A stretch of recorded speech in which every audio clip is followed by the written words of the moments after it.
Welcome to my complete guide on Angular. So great to have you on board.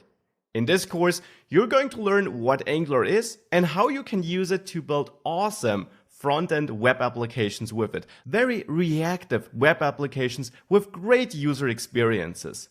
For that, throughout this course, you're going to learn all the individual building blocks which make up Angular, before we then also dive into the more advanced features. And we're going to build a project throughout the course, putting all these things you'll learn in theory kind of, and which you practice throughout the course, into the perspective of a real project so that you can see how you would apply them there and that you can see how you build up a real web applications with the things you'll learn here.